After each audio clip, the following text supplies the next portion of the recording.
Good morning. Thank you very much for staying for this spotlight session. I know you all probably want to get on the road, but I am incredibly excited to have my friend and someone I admire very much do this presentation today from McCook Elementary.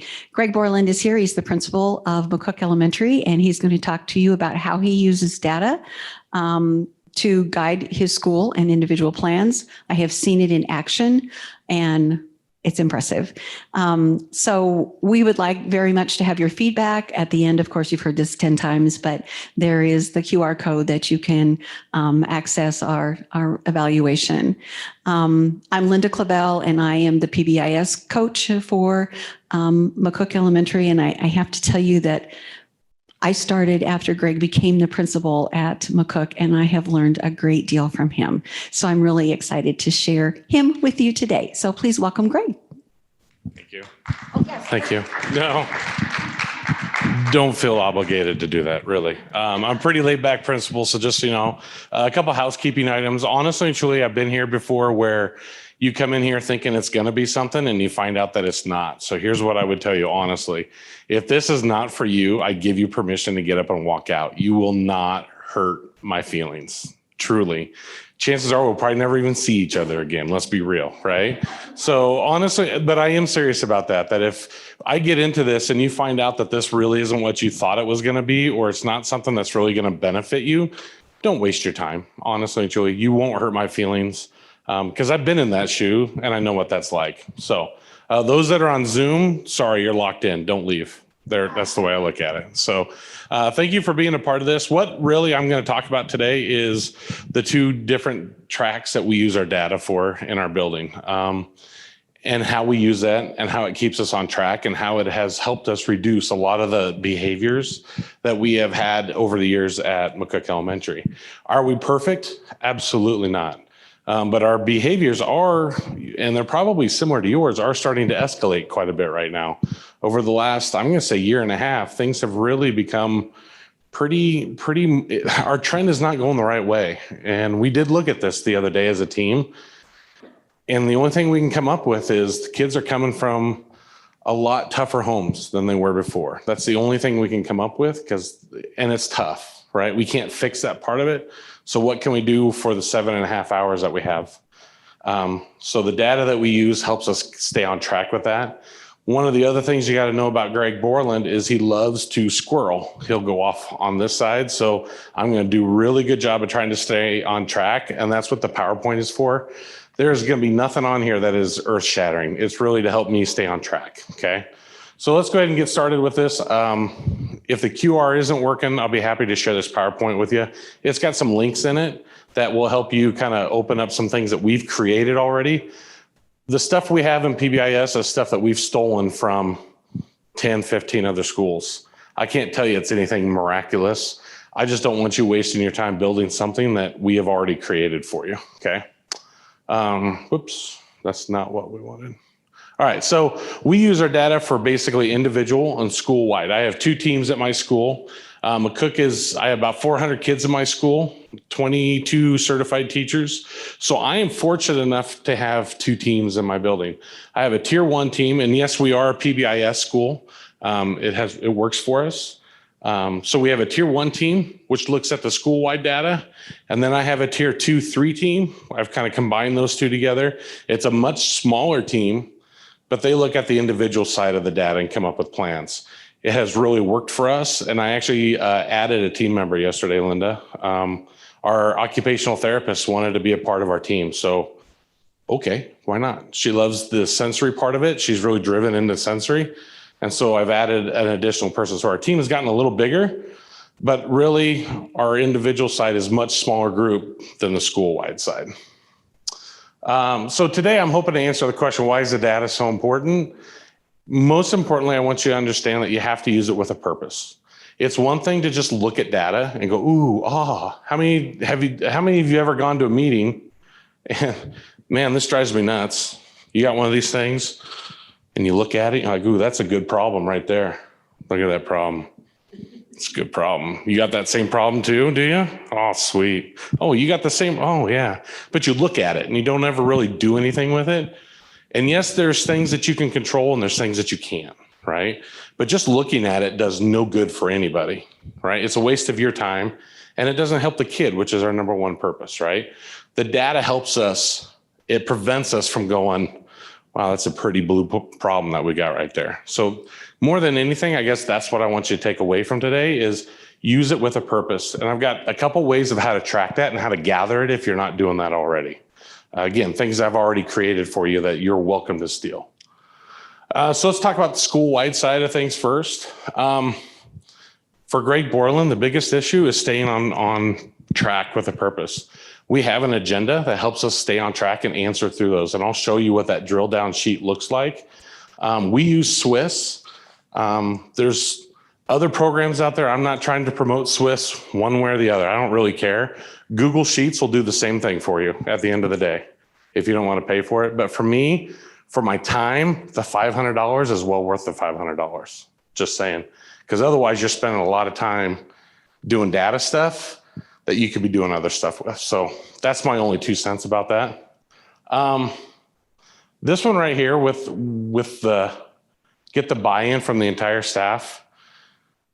The only reason I put that in there is if you really truly want to change behaviors in your building from a school-wide point of view, you've got to have everybody on board understanding why we have to track it.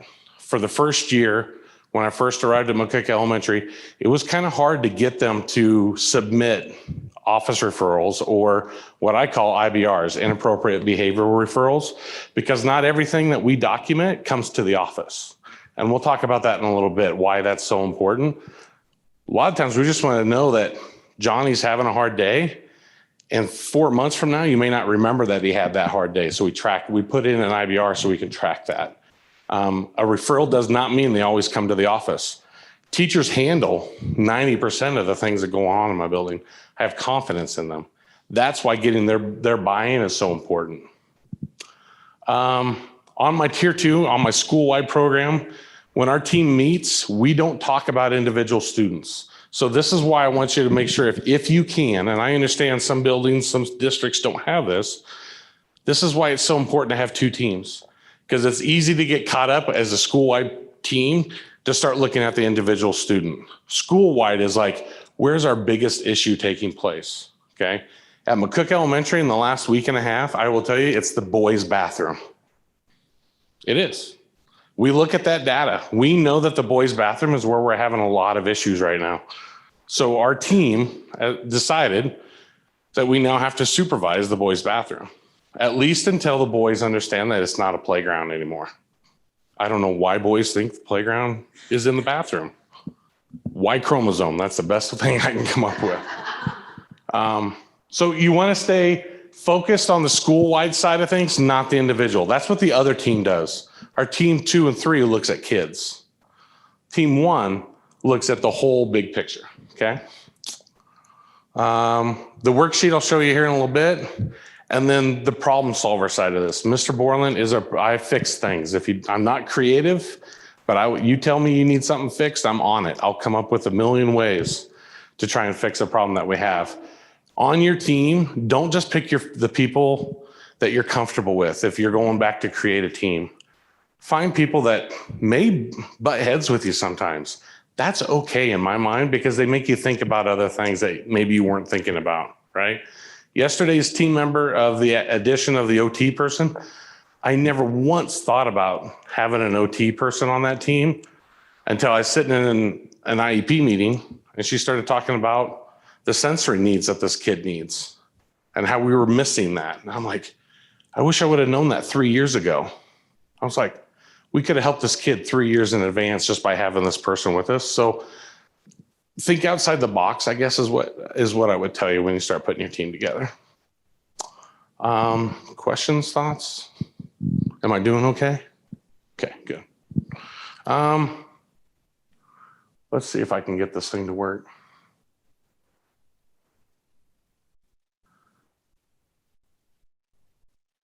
There it is. Okay, so load. This is the drill down sheet that I used just this Monday. We had our team 1 meeting earlier this week, And this is what it looks like. And again, it's in there as a link in the PowerPoint, but it answers the who, the what, the when, the where, and the why. So if you look on these sheets, I've done it red. These are the questions that we're answering during the meeting. I get all this from Swiss. As you can see, I just take screenshots of it and put it in there because it's easy to read. And sometimes, yes, a grade level gets called out. Your team, again, that buy-in piece that I was talking about before, it's so much more important when you have a staff meeting, like I did Wednesday, and we looked at this. And yes, people's feelers will get hurt. It's going to happen because we take it so personal. We love our kids so much that we look at that and we take it extremely personal. You have to build a culture of saying, okay, yeah, first grade's struggling right now. What can our team do to help them, right? Because it was the boys in the bathroom. That's just, what can we do? We find a para that's passing at the time that they're all using the bathroom. Things like that, easy peasy. We have a plan now. And that's what this worksheet really is designed to do, is give you a plan so you don't just look at it. You actually come up with a true plan to deal with it. And again, I've got a blank one of these available. It should be in one of the slides later on. But I just kind of wanted to show you what we use to keep us on track and stay focused. Any questions on that sheet? And down at the bottom, I mean, there's like action plans and everything. Like this is what we're going to do to catch these kids. It talks about the why. I do want to emphasize the why. Teachers struggle with the why. They don't know why the kid did what they did. We work with elementary kids. The oldest that we have is 9 at the end of the year. We're a pre-K3 building. You don't know. A lot of times you don't know why they did it. That's why unknown comes up a lot. It's usually our first or second. Right now they're doing a lot of work to try and obtain the peer attention. They're having fun in the bathroom. That's what it boils down to. Okay.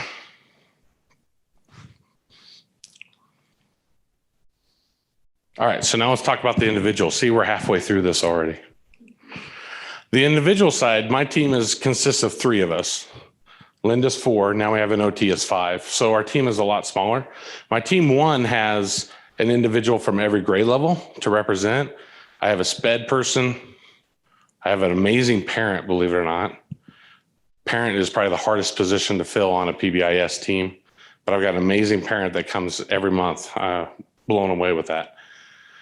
With an individual, it's just smaller because we're looking at individual kids, and this is a whole different team members. There's nobody on this team that's on the other team except for me and Linda. That's the only duplicates that I have. The reason for that is this is where we start getting down to the nitty gritty. And we are a behavior sheet school. We like the thumbs up, thumbs down. And I'm sure you probably heard somewhere today, that's probably a bad thing, I'm guessing. I know at York, there was a presenter at York Wednesday. Do you guys know what I'm talking about? My OT person came back and said, it was great, but we got to get rid of behavior sheets. They're horrible. They're labeling kids, da, da, da, da, da. I get that part of it. I'm not going to disagree with that, but behavior sheets help us track what in the world's going on. Last year, a prime example of this is we found out one of our heavy hitters last year was struggling between 10:30 and 11. 10:30 and 11, every day he started getting aggressive and he would get moody and he would get crappy. Any ideas? He was hungry. That's right, he was hangry. We stopped at 10 o'clock every day and this kid got a snack, and that was just the way it is. His behaviors just tanked. We didn't have problems with him. Honestly and truly, I can't tell you we would have known that without tracking it with truly a behavior sheet. This doesn't mean that kids have to walk around with a clipboard. They don't have to have a clipboard. If it works for you to have a clipboard, great. Some of our kids love having their clipboard. It's like an ownership piece. And when they get their smiles or their thumbs up, it's kind of a reward for them, because honestly, we have way more smiles than we do on the other side. So it works for us. If it doesn't work for you, come up with another plan. We don't have the silver bullet. This one, critical to have the right team put together when looking at individual data. These people have to be, they cannot be the people that go into the lounge at lunch. And I think we all kind of know what that is, right? We don't talk about individual kids just out in random. We look at some pretty private stuff when we look through the Swiss about these kids, and it cannot be, God, he's just a pain, and we're at lunch and we just complain about him all the time. This is probably the most productive team I'm ever on, honestly and truly. We look at Greg Borland and we come up with a plan for Greg Borland every time we meet. I pull up office referrals every month that have more than 4. Any kid that has more than 4 major office referrals in a month comes to the tier 2-3 team, because I think that's 1 a month. That's a lot. There was a discussion of having it 3 or more. In our building, 4 works. For your building, it may be 2. I don't know. It's just something, that's how we know who to look at. Because if they're repeating the same behavior every week, 2 times a week, whatever it may be, that's a red flag to us. That's what we determined is a good number for our school is 4. And that, I think I hit on the whole sheets versus non-sheets. Again, I don't want to get into that argument. Every school is different. Every kid is different. I have 2 teachers right now that have a sheet, and it's on the teacher's desk because it's actually easier to manage it from the teacher's desk. The teacher fills it out. We don't really use them in 3rd grade. Kids usually don't need it for number 1, and 2, that is where the kid starts feeling a little bit more embarrassed that they have to walk around the clipboard. So if there is a kid that needs to be tracked like that, the teacher usually has it. It's just a lot easier too, because then it's one less thing the kid can throw at you. That was a joke. It was a joke, really it was. You guys look like you needed to be woken up a little bit. So these are the links to the documents. One of the things I guess I wanted to share with you, and I'm kind of wrapping this thing up, is I kind of pulled these out. This is the copy of the drill down sheet. This is probably the most important piece right there that I highlighted. It's the plan. It's one thing to look at it. And again, if nothing else you walk out today with, walk out with the idea that you need to look at something and truly come up with a plan and not just look at it. It does us no good to just look at it, okay? I have an amazing team. I have an amazing staff. They bought into this. This is why it works. Linda, this is why it works. I've got a team and a staff that make it work. Flow sheet or flow chart. If you're a PBIS school, you kind of know what this is.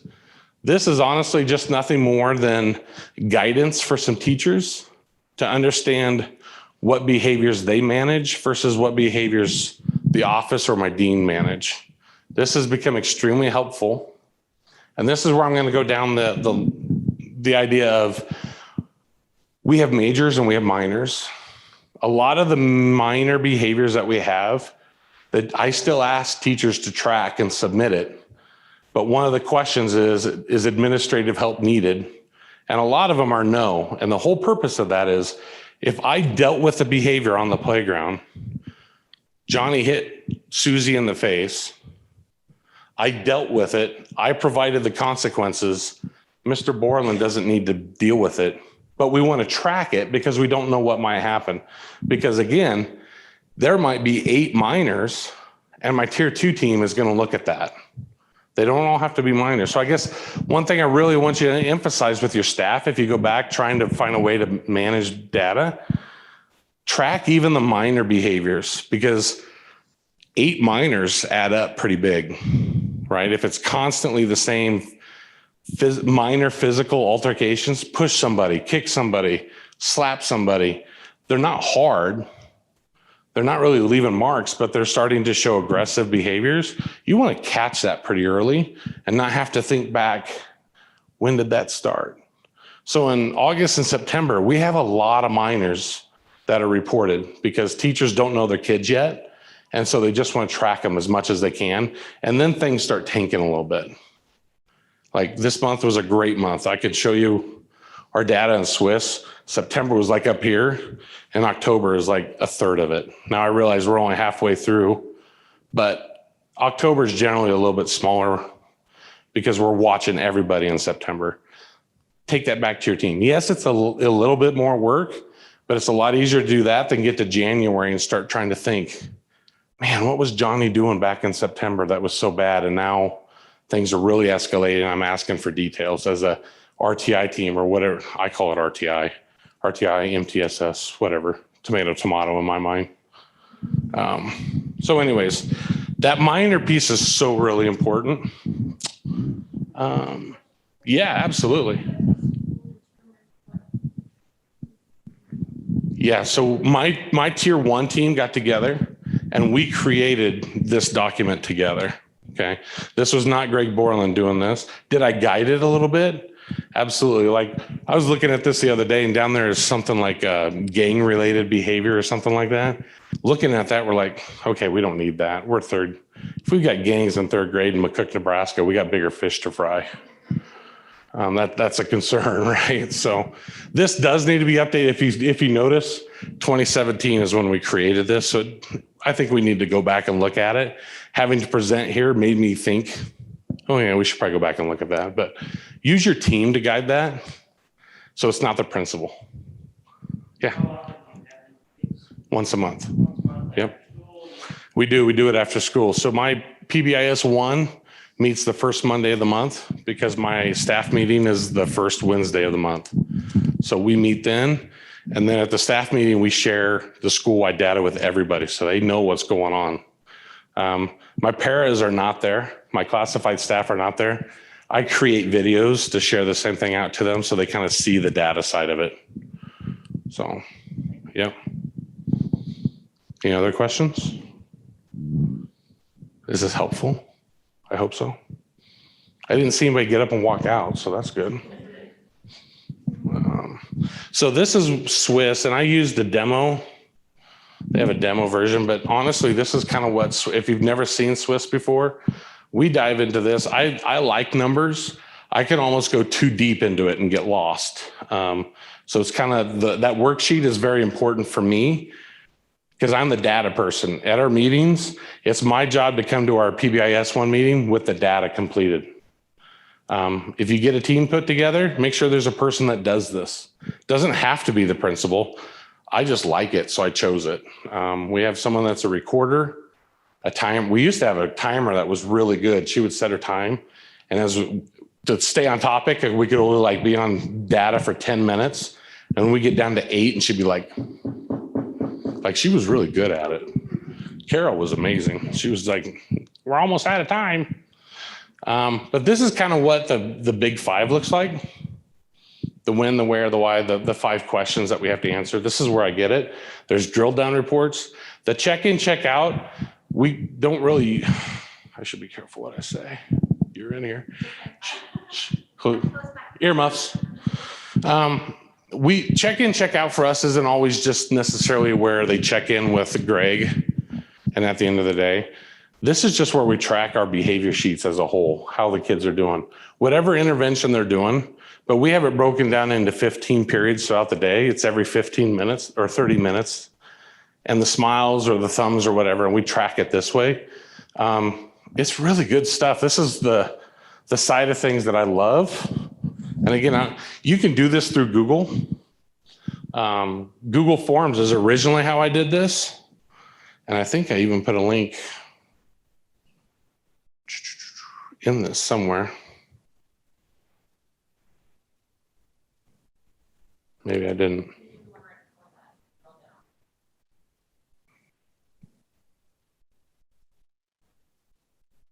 No. I know where I can find it. I'm a folder guy, if you guys can't tell. 17,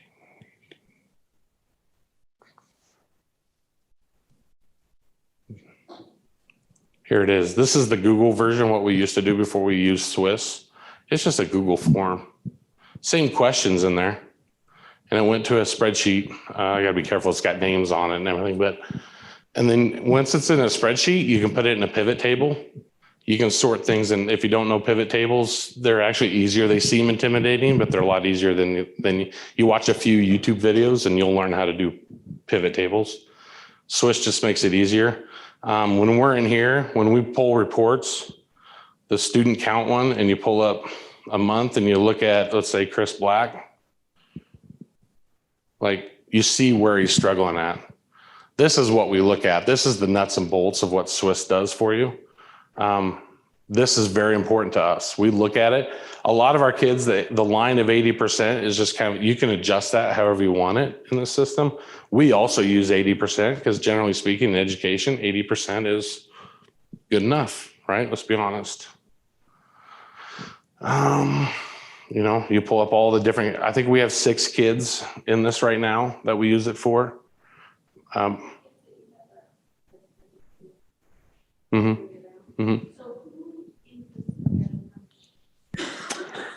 Currently it's me. Takes me about 30 seconds to enter it. It's not hard. I also have our SPED secretary that's right down the hall. If I'm overwhelmed, I can hand them to her, and I've shown her how to do it. But right now I'm the data guy because I like data, and I'm a bit of a control freak. Just a little. It's kind of hard to let that part go. So again, for us, it's not hard. It's either they got it, and it's set up in 6 points in Swiss. So you can go 2, 4, 6. It goes to 6. We either do 0 or 6. They either got it or they didn't.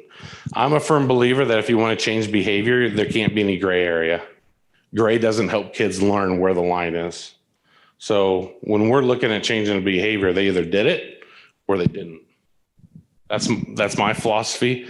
My teachers have bought into it. They agree. I see heads shaking right now. So, you know, if you have a gray area for a 6-year-old, that's not going to help them. That doesn't help them at all. Good questions. What else? Are there people still on Zoom? Nice.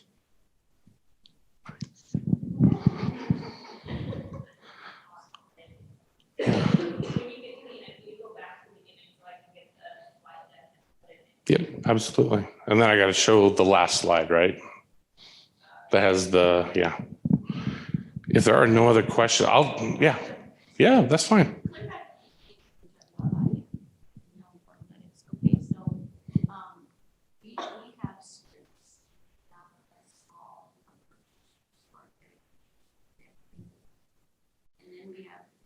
All the way to Swiss. What are you talking about? Do I have a lot with that? Do you have any strategies or tips or tricks to try to Yes. get everybody to do this? Yeah. So those that are online, the question was, how do you make sure everybody does it? Right.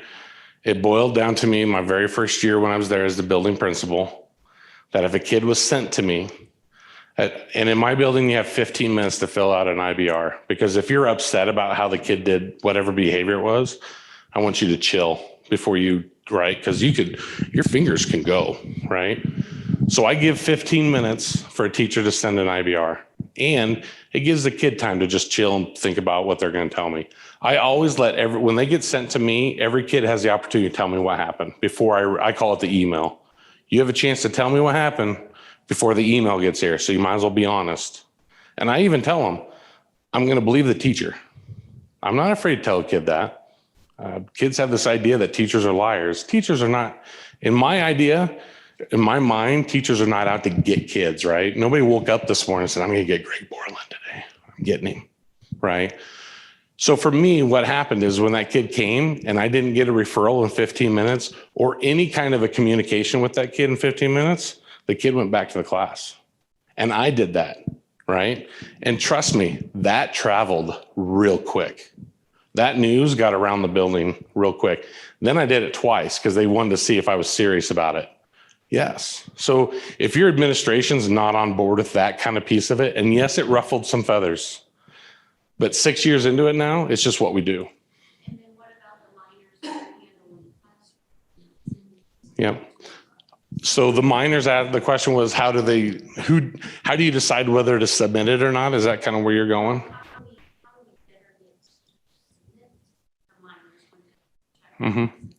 So that took a lot longer to get that in place. I'll be honest with you.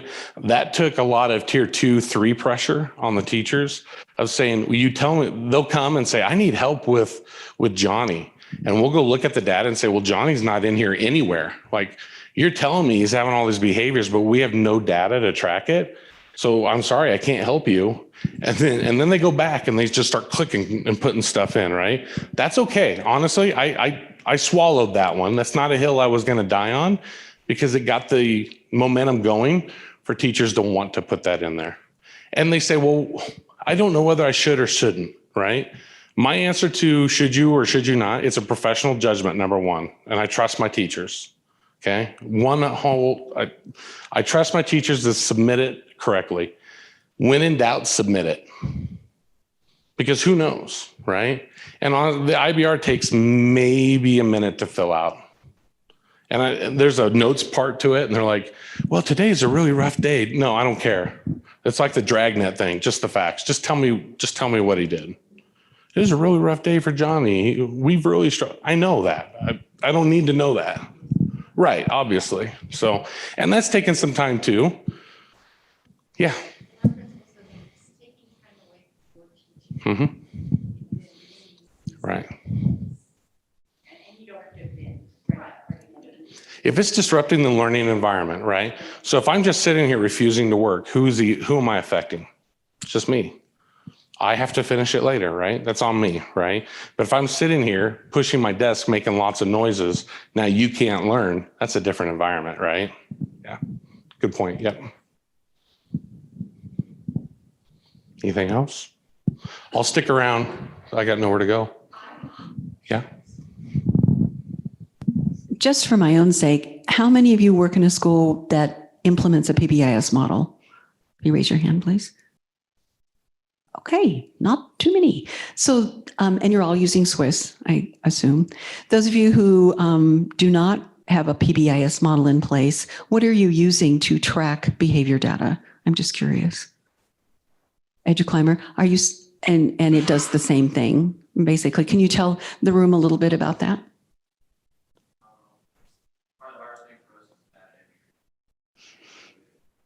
So similar problems entering the data and getting everybody on board to do that consistently. Somebody over here had something to say about EduClimber.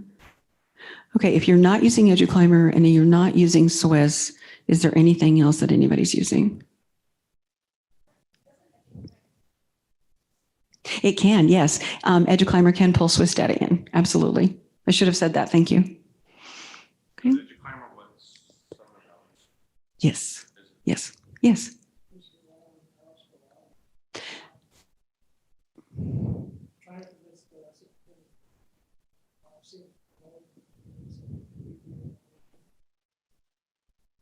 So just power schools we're using at this point, which might need a little bit more. The rest of our district,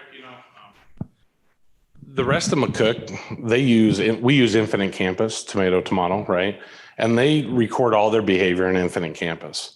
The only thing I put in Infinite Campus is the suspensions, because really that's for state reporting. I'm just not, it's too cumbersome in Infinite Campus.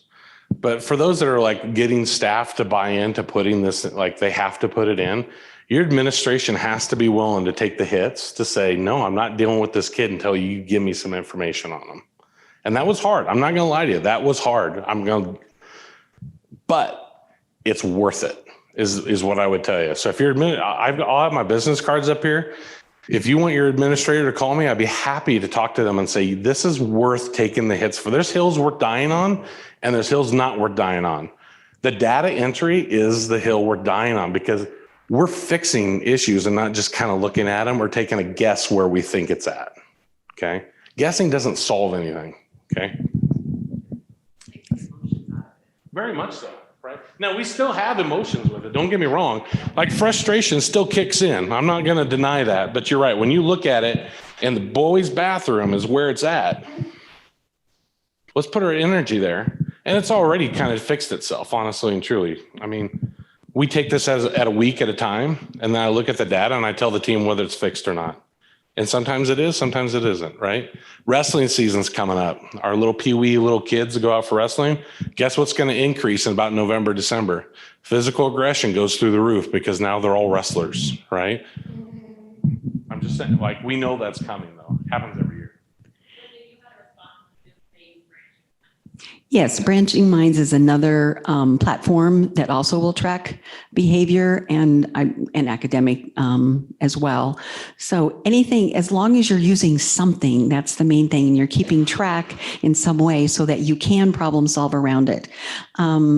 So I'm going to do a little commercial here. This lovely young woman here in the back is Emily Arkfeld, and she is the social emotional behavior learning specialist for Region 5, which is the region that we work in. And I don't know what regions you all are from or part of, but please at any time reach out to your ESU, and she or he can connect you with social emotional behavior learning specialists, with PBIS coaches, or any kind of support for behavior that you might need, particularly if you don't have a model or a platform that you're using for behavior. We would be more than happy to help. So are there any further questions? Here's the last thing I just want to close on. Teaching's become harder. I'm not going to lie to you. Everybody knows it, right? So here's kind of my version of a pep talk. Keep grinding. It will get better. Chances are it's going to get worse, because it always gets worse before it gets better. I don't know if you've ever noticed that. Just like behaviors, we start making ground, right? We start making 3 steps forward. There's going to be that day that kid takes a step back, and you're going to be like, what in the world happened? That's normal, okay? Don't panic when a kid takes a step back. You don't want to take 4 steps back, fair enough to say. But just keep grinding. Keep doing the things that we know is right for kids. Teaching is hard. It's not getting a lot of positive credit right now. Get off of social media. Stop watching the ugliness of teaching, because it's not going to help your psyche. Honestly and truly, it's not helping anybody. But I guess I want to just recognize and acknowledge how hard our job is, even not as a principal, but just in education right now. So just keep grinding for your kids, because they deserve it. Because who else is going to grind as hard as educators? There isn't, right? We're them. That's what they need. Okay. So that's what I close with. So, Thank you for acknowledging that. oh, it's hard. Yeah, it's hard. I can't imagine being in the classroom right now, honestly and truly. I know teachers get frustrated because Johnny comes back into the classroom, but we want Johnny in the room. I hope that's where because if you don't want Johnny in your classroom, we need to have another conversation. Maybe this isn't where you need to be. Well, that's what we got into this profession for. It's not, they want to talk about money. This isn't about money. I'm sorry. It never has been. And if it is, let's have a talk, right? That's what needs to happen. So just keep grinding, keep doing the hard work, keep doing the hard things because it is for the kids. Keep those kids in mind. I have a whole slideshow I could show you of kids at our selfie station that I wanted to brag about at our PBIS. I have a whole slide of things, but I'll show you the one thing I'm probably the most proud about with our PBIS that our kids love the most. I'll show you just because I want to brag a little bit. And I know you're like, it's Friday. Let me out of here. These are our selfies. We have 3 iPads up in the building. We reward kids with attention. PBIS kind of had a bad, rap of, we give them things, right? I don't give them anything other than attention. That's all we do, because kids need positive attention. That's all they want. So we give these little bisons, just little paper bisons, for making good choices, right? Every kid's version of a good choice is different. So I can't tell you it's for this. It's to your discretion to make it. And then they get a little sticker. If you see the kid in the black up at the top, he's got a little sticker that says, I made great choices today. The only reason that is so when Johnny's walking down the hall and he sees he's got a sticker on, oh, what'd you get your bison for today? And our staff does this great. He gets reinforced 50 times in the day for having a sticker on himself, right? It works. And then they get to go to these iPads and we teach them how to take selfies. And then I've got this big TV in the lunchroom where it just flips on, and they love it. They absolutely love it. Every now and then I'll put my own goofy little picture in there, right? I'll put my grandson in there every now and then. They're like, Mr. B, who's that? And I'm like, doesn't matter. We're having fun, right? So I do want to brag about this piece because this works for kids' attention in the elementary. High school, probably not so much. We used to have even props that they would take pictures with props. And then a head lice thing kind of broke out. And my school nurse just no, we're not doing this anymore. Fair enough, right? But anyways, they have fun with it. These are my kindergartners right there. That's their selfie station. And they sync to my Google Photos. And the 3rd graders, they get a little more creative. It was Fire Prevention Week, so we had our fire hats and everything going on. We have fun. Just an idea for you. We have a bison wall that these all get stapled on. When we fill the bison wall, we have a school-wide celebration. So next week is, we're calling it Pumpkin Day, but it's wear a Halloween shirt or black or orange. We had really good success with our last celebration, giving parents options. We did twin day or a hat day, so you could do one or the other. Got a lot of feedback from parents that they love that because they didn't necessarily have to go out and buy something to make it happen. So we've decided that we'll give options from here on out for school celebrations. So anyways, we have fun.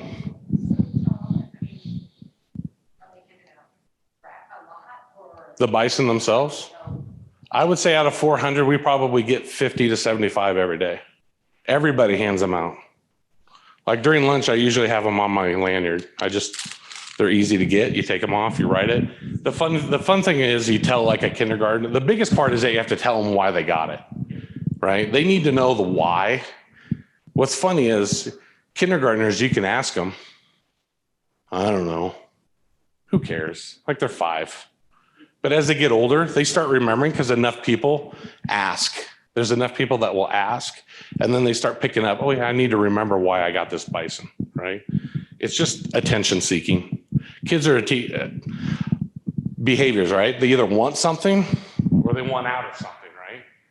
Well, if they want attention, what an easy way to give them attention, the right way for making the right choices. To me, that's what BBIS is.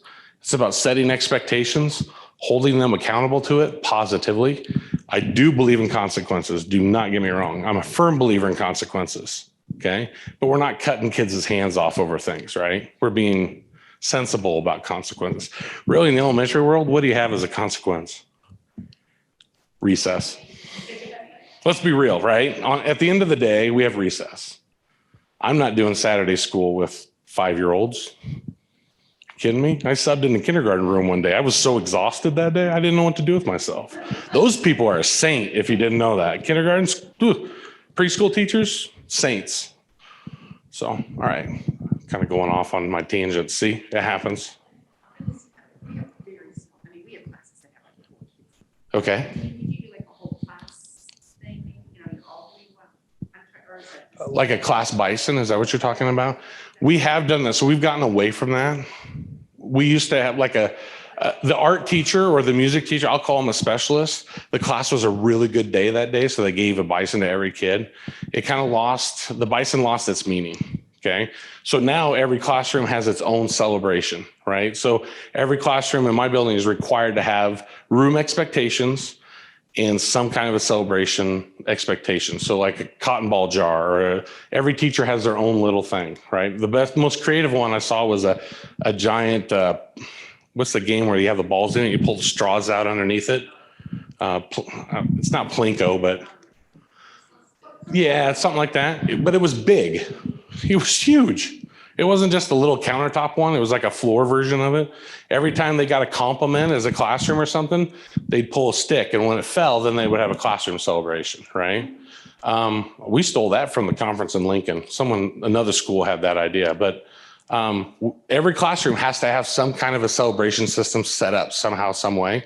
And then during announcements in the morning, I get emails that says, we're celebrating today for good behavior. We're having floats, right?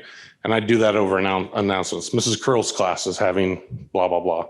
So again, it's recognizing good behavior. It works for us. We make a big deal about it. The buy-in is there. Okay, I'm gonna let you go. Keep grinding, all right? Thank you.